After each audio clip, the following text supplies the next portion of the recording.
கடந்தது 2014. நடந்தவை என்னென்ன? மாநில மற்றும் தேசிய அளவில் நிகழ்ந்த முக்கிய மாற்றங்கள்.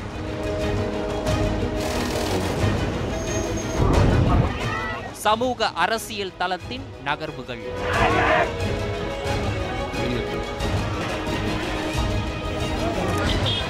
ஒட்டுமொத்த பதிவாய் 2014 இந்தியா.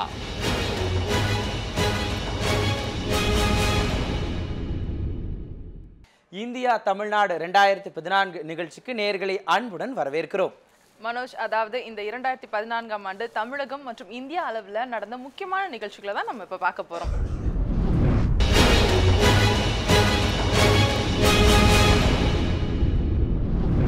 பல வருஷங்களா நடந்துட்டு வந்த ஜெயலலிதாவோட சொத்து குவிப்பு வழக்குல இந்த வருஷம் தீர்ப்பு வழங்கப்பட்டது.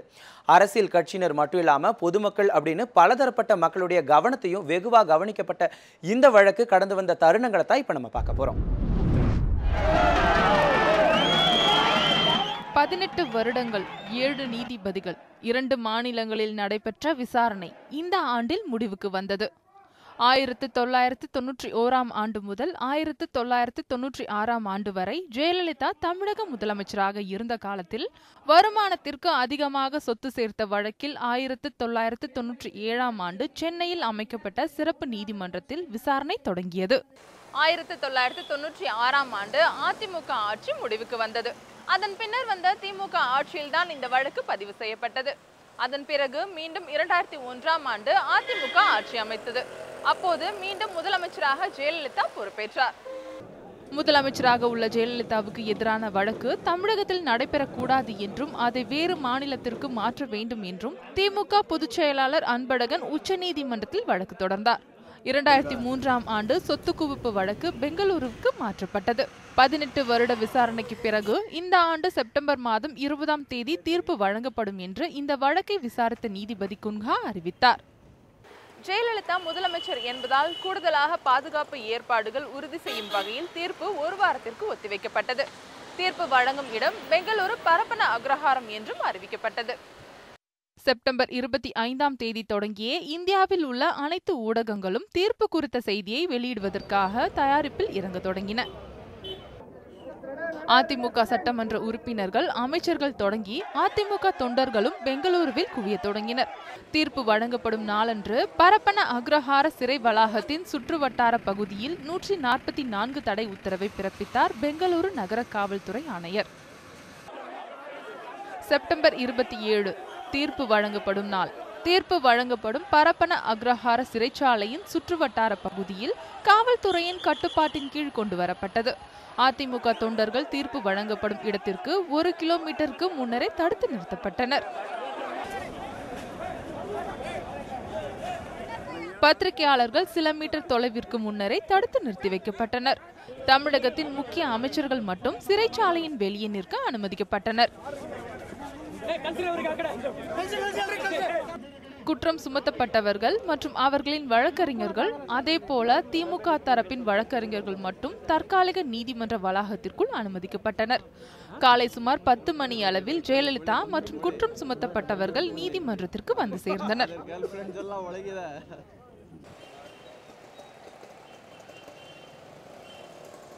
சுமார் பகல் 12 மணி அளவில் குற்றம் சுமத்தப்பட்டவர்கள் மீதான குற்றச்சாட்டு உறுதி செய்யப்படுவதாக நீதிபதி அறிவித்தார்.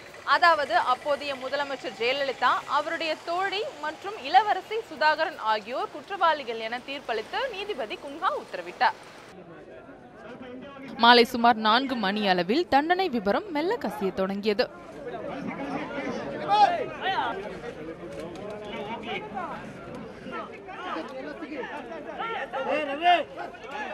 நிலைமை மேலும் தீவிரமடையாமல் தடுக்க 144 தடை உத்தரவு மேலும் 48 மணி நேரத்திற்கும் நீட்டிக்கப்படுவதாக காவல்துறை அறிவித்தது.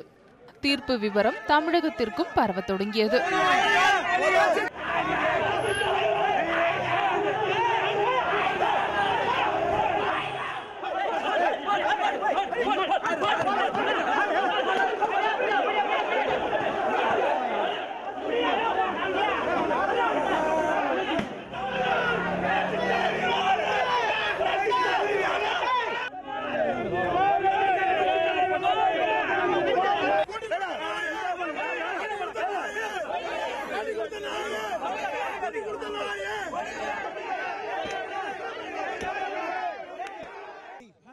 மாலை 7 மணி அளவில் நீதிமன்றத்திலிருந்து வெளியே வந்த அரசு தரப்பு வழக்கறிஞர் பவானி சிங் தீர்ப்பின் முழு விவரத்தையும் செய்தியாளர்களிடம் தெரிவித்தார். சிறப்பு நீதிமன்ற தீர்ப்பின்படி செல்வி ஜெயலலிதாவிற்கு 4 வருட சிறை தண்டனையும் 100 கோடி அபராதமும் விதிக்கப்படுகிறது. அவரது கூட்டாளிகளான சசிகலா, சுதாகரன், இளவரசி ஆகியோருக்கும் 4 வருட கால சிறை தண்டனையும் தலா ரூபாய் 10 கோடி அபராதமும் விதிக்கப்படுகிறது. தண்டனை விதிக்கப்பட்டதை தொடர்ந்து ஜெயலலிதா உட்பட 4 பரப்பன அக்ரஹார சிறைச்சாலையில் அடைக்கப்பட்டனர். குற்ற வழக்கில் 2 வருடத்திற்கு மேல் தண்டனை பெற்றவர்கள் மக்கள் பிரதிநிதிகளாக நீடிக்க முடியாது என்று உச்சநீதிமன்றம் ஏற்கனவே அளித்திருந்த தீர்ப்பின் அடிப்படையில் ஜெயலலிதா சட்டமன்ற உறுப்பினர் பதவியையும் முதலமைச்சர் பதவியையும் இழந்தார். ஜெயலலிதா முதலமைச்சர் பதவியை இழந்ததை தொடர்ந்து நிதி அமைச்சர் ஓ பன்னீர்செல்வம் தமிழகத்தின் புதிய முதலமைச்சராக பொறுப்பேற்றுக் கொண்டார்.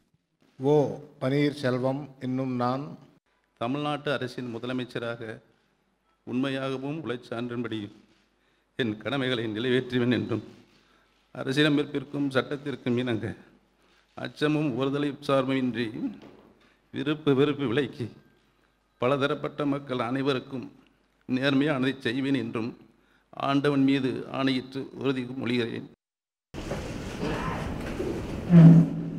முதலமைச்சராக பொறுப்பேற்றுக் கொண்ட ஓ பன்னீர்செல்வம் கண்ணீர் மல்க உறுதிமொழி ஏற்றுக்கொண்டார். அவருடன் புதிதாக பொறுப்பேற்றுக் கொண்ட அமைச்சர்களும் கண்ணீருடனே பொறுப்பேற்றுக் கொண்டனர்.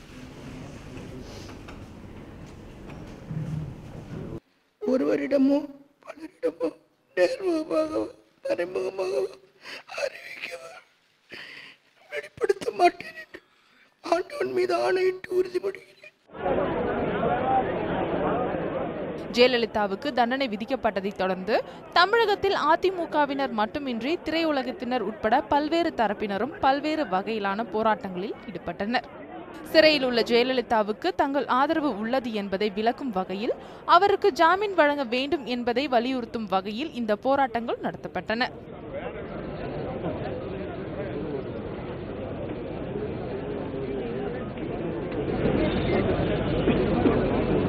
கலைத்துறைக்கு மட்டுமல்ல, தமிழக மக்களுக்காக பெரும் சேவை செய்து அருண் சேவைகள் செய்து தமிழகத்தை ஒரு முதன்மை மாநிலமாக உருவாக்கிவிட வேண்டும் என்ற எண்ணத்திலே பணிபுரிந்து கொண்டிருக்கும் போது இப்படி ஒரு சூழல் வந்தது. உங்களை அனைவருக்கும் தமிழகத்தை ஒரு இருள் சூழ வைத்தது என்று சொல்லலாம். ஒரு வருத்தத்தில் அனைவரையும் ஆழ்த்திருக்கிறது. ஒரு கடுமையான தண்டனையாக அனைவரும் உணர்கிறார்கள். ஆக இது நாங்கள் அனைவரும் உங்களோடு தான் இருக்கிறோம் என்று முதலமைச்சர் அவர்களுக்கு எங்களுடைய உணர்வுகளை வெளிப்படுத்தும் வகையில் இந்த உண்ணாவிரத நிகழ்ச்சி நடந்து கொண்டிருக்கிறது.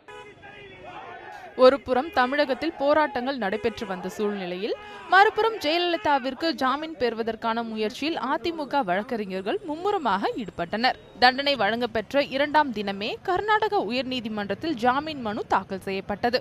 அத்துடன் மேல்முறையீட்டு மனுவும் தண்டனையை நிறுத்தி வைக்க கோரும் மனுவும் தாக்கல் செய்யப்பட்டன. ஜாமீன் மனு அவசர மனுவாக கருதி மறுநாளை விசாரணைக்கு எடுத்துக் கொள்ளப்பட்டது. உச்சநீதிமன்றத்தின் தீர்ப்புகளின் அடிப்படையில் கர்நாடக உயர்நீதிமன்றம் ஜாமீன் மனுவையும் தண்டனையை நிறுத்தி வைக்க கோரும் மனுவையும் தள்ளுபடி செய்துள்ளது. அடுத்தடுத்து நடந்த விசாரணைகளுக்கு பிறகு அக்டோபர் 7ஆம் தேதி ஜெயலலிதாவின் ஜாமீன் மனுவை கர்நாடக உயர்நீதிமன்றம் தள்ளுபடி செய்தது. இதனைத் தொடர்ந்து உடனடியாக உச்சநீதிமன்றத்தில் ஜாமீன் கேட்டு ஜெயலலிதா சார்பில் மனு தாக்கல் செய்யப்பட்டது. விசாரணைகளுக்கு பிறகு அக்டோபர் 17ஆம் தேதி ஜெயலலிதாவுக்கு நிபந்தனைகளுடன் கூடிய இடைக்கால ஜாமீன் வழங்கி உச்சநீதிமன்றம் உத்தரவு பிறப்பித்தது. ஜெயலலிதா தனது கட்சி தொண்டர்கள் கண்ணியமாக நடந்து கொள்ள வேண்டும் என்று கேட்டுக்கொள்வார் என அவரது வழக்கறிஞர் நீதிமன்றத்தில் உறுதியளித்தார். மேலும் எந்த பிரச்சனைகளும் நேராது என்றும் உறுதியளிக்கப்பட்டது.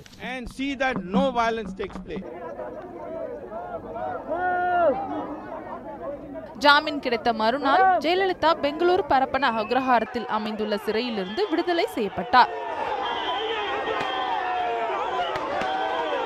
21 நாள் அவங்கள அடைச்சி தான் வைக்க முடியும். அம்மா உள்ளே இருக்காங்க அப்படின்னோடனே இங்கே எவ்வளோ பேர் வந்து அவங்க பண்ண அட்டூழியம் ஐச்சாட்டியம் என்னென்னவோ சொன்னாங்க, புலம்புனாங்க, எல்லாம் சரி. பட் இன்றைக்கி அம்மா வராங்கன்னொடனே எல்லாம் சைலண்டானாங்க. பார்த்தீங்களா, அதுதான் அம்மா. அம்மா வருவாங்க, மீண்டும் வந்துட்டாங்க, மீண்டும் முதலமைச்சராக உட்காருவாங்க. அம்மா எப்படி நிரந்தர பொதுச் செயலாளரோ அதே மாதிரி அம்மா என்றைக்குமே நிரந்தர முதல்வராக இருப்பாங்க. முதல்வர் மட்டும் இல்லை, இனி அடுத்த கட்டம் அம்மா பிரதமர் தான்.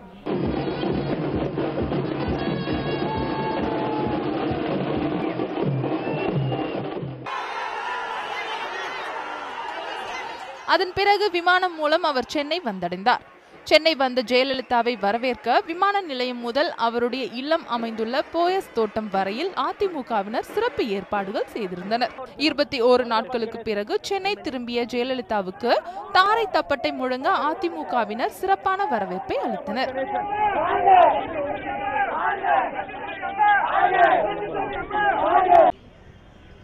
உச்சநீதிமன்றத்தின் நிபந்தனைகளின் அடிப்படையில் மேல்முறையீட்டு வழக்கில் ஜெயலலிதா சார்பில் ஆவணங்கள் தாக்கல் செய்யப்பட்டன. இறுதியாக கடந்த டிசம்பர் 18ஆம் தேதி இந்த வழக்கு உச்சநீதிமன்றத்தில் விசாரணைக்கு வந்தபோது ஜெயலலிதாவுக்கு வழங்கப்பட்ட இடைக்கால ஜாமீனை மேலும் 4 மாதங்களுக்கு நீட்டித்து உத்தரவு பிறப்பிக்கப்பட்டது. மேலும் மேல்முறையீட்டு வழக்கை விரைந்து முடிக்க சிறப்பு நீதிமன்றம் அமைக்கவும் கர்நாடக அரசுக்கு உச்சநீதிமன்றம் உத்தரவு பிறப்பித்துள்ளது. இந்தியா தமிழ்நாடு 2014 இப்போ ஒரு சிறிய விளம்பர இடைவேளை.